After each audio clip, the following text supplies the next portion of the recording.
पहले कबाड़ बीनने वाले, इलेक्ट्रिशियन का काम करने वाले, प्लम्बिंग का काम करने वाले, फिटर का काम करने वाले, मेहंदी लगाने वाले, कपड़ा सिलने वाले, जिम में काम करने वाले, ये लोग लफ्ज़ जिहाद करते थे।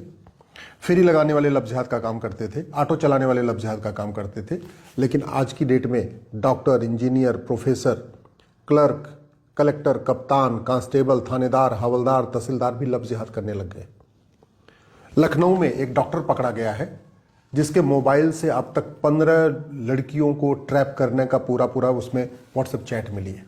ये जो डॉक्टर मूल रूप से उत्तराखंड का रहने वाला था, काफ़ी दिनों से लखनऊ में था। इसका बाप भी बीएससी था, डॉक्टर नहीं था, फिर भी अपना नर्सिंग होम चला रहा था, अपना क्लिनिक चला रहा था। और सबसे आश्चर्य की बात कि बाप ही बेटे को मोटिवेट कर रहा था लफ्ज़ जिहाद करने के लिए।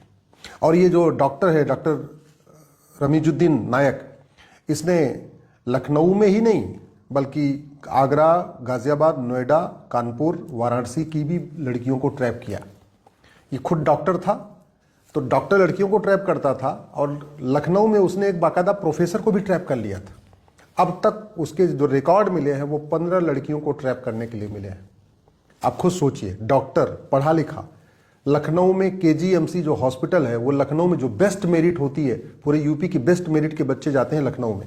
इसका मतलब इसकी मेरिट भी अच्छी रही होगी। कोई ऐसा नहीं कि ऐसे चला गया है डॉक्टर बन गया।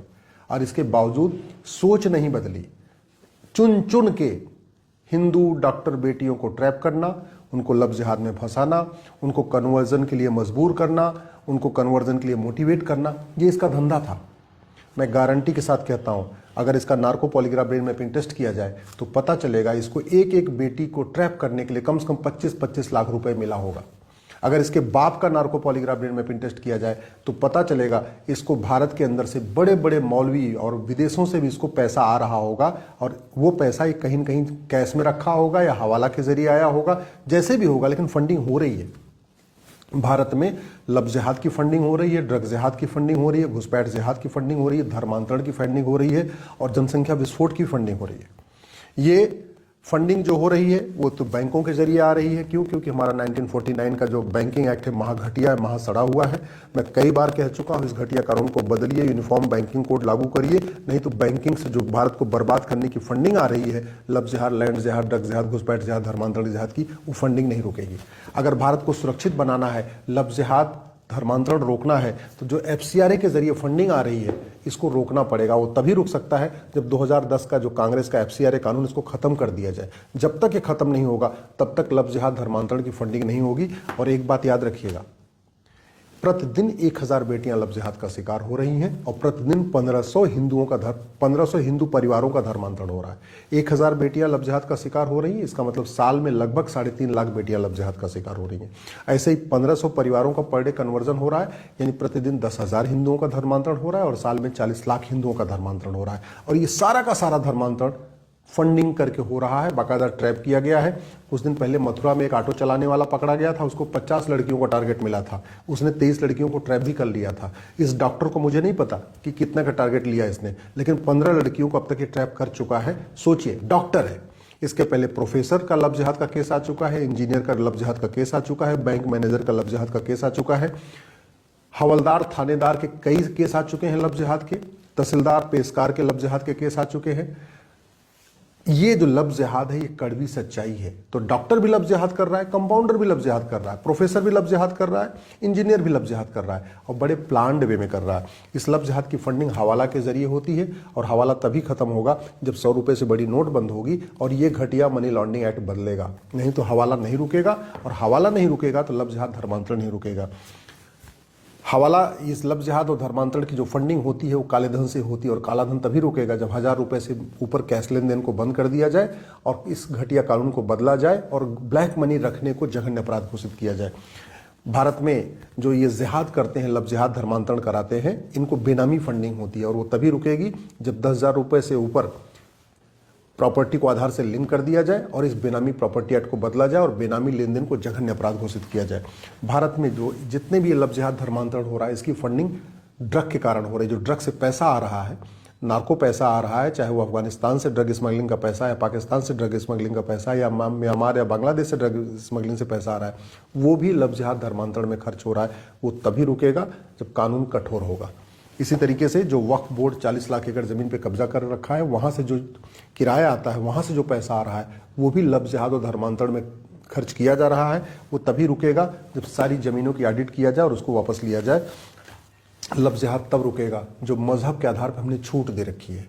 ये जो मज़हब के आधार पर नियम कानून बना रखा है ना, मज़हब के आधार पर मंत्रालय और आयोग बना रखा है, मज़हब के आधार पर बोर्ड और ट्रिब्यूनल बना रखा है, मज़हब के आधार पर लोन और वजीफ़ा दे रखे हैं, मज़हब के आधार पर मदरसा खोलने की जो परमिशन दे दिया, मज़हब के आधार पर जामिया और एमयू खोलने की परमिशन दे दिया, मज़हब के आधार पर जो स्कूल कॉलेज की परमिशन दे रखा है ना, ये हमारे लिए विनाशकारी होगा।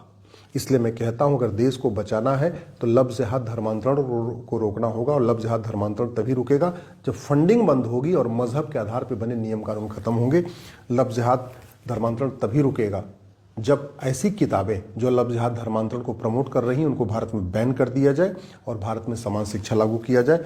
लफ्ज़ जिहाद धर्मांतरण तभी रुकेगा जब एक राष्ट्रीय एकता अखंडता आयोग बनाया जाए और सारी जितनी मजहबी किताबें उनको रिव्यू करके देखा जाए। जो किताबें हमारे संविधान के खिलाफ चीज़ें सिखा रही हैं, जो किताबें जो मजहबी किताबें इक्वलिटी जस्टिस लिबर्टी फ्रेटर्निटी को नहीं मानती, जो मजहबी किताबें जेंडर जस्टिस जेंडर इक्वलिटी को नहीं मानती, जो मजहबी किताबें हमारे देवी देवताओं के खिलाफ भड़का रही हैं, जो मजहबी किताबें हमारे त्यौहार के खिलाफ भड़का रही हैं, भारत के खिलाफ भड़का रही हैं, भारत की संस्कृति के खिलाफ भड़का रही हैं, जब तक उन किताबों को बैन नहीं किया जाएगा तब तक लफ्ज़ जिहाद धर्मांतरण नहीं रुकेगा, तब तक देश सुरक्षित नहीं होगा। देश को सुरक्षित बनाने के लिए ज़रूरी है नेशनल सिक्योरिटी एक्ट को बदला जाए और लफ्ज़ जिहाद और धर्मांतरण को राष्ट्र की सुरक्षा के लिए खतरा घोषित कर दिया जाए।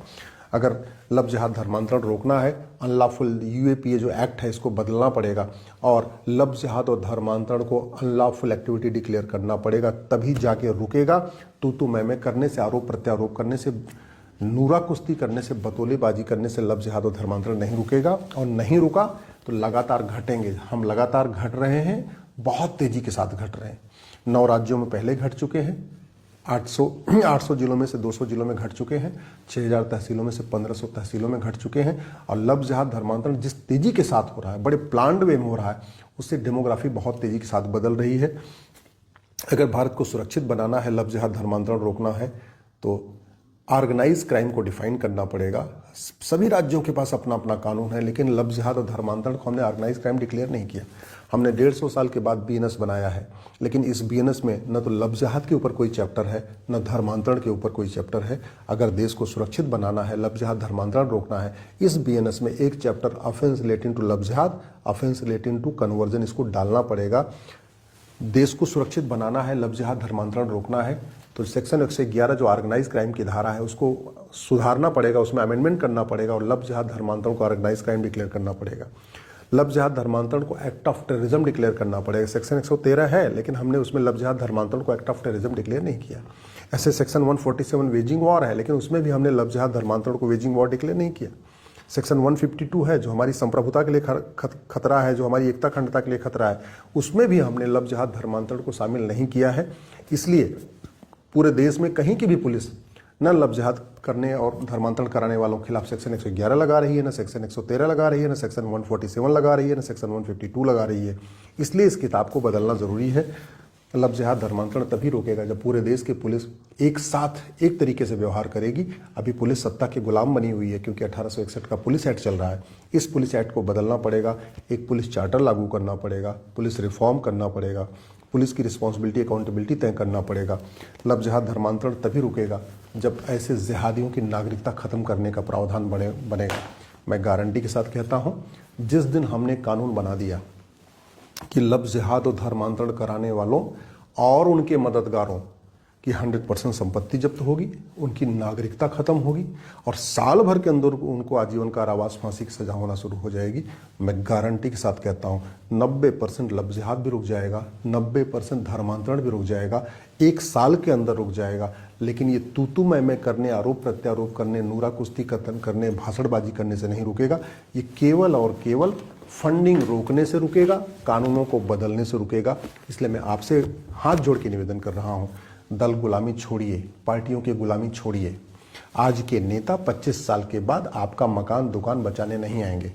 आज के नेता 25 साल के बाद आपका खेत खलिहान बचाने नहीं आएंगे। आज के नेता 25 साल के बाद आपकी बहन बेटियों को बचाने नहीं आएंगे। लेकिन जो मैं कानून कह रहा हूँ, अगर ये बना दिया गया, आपकी 25 पीढ़ियाँ सुरक्षित रहेंगी।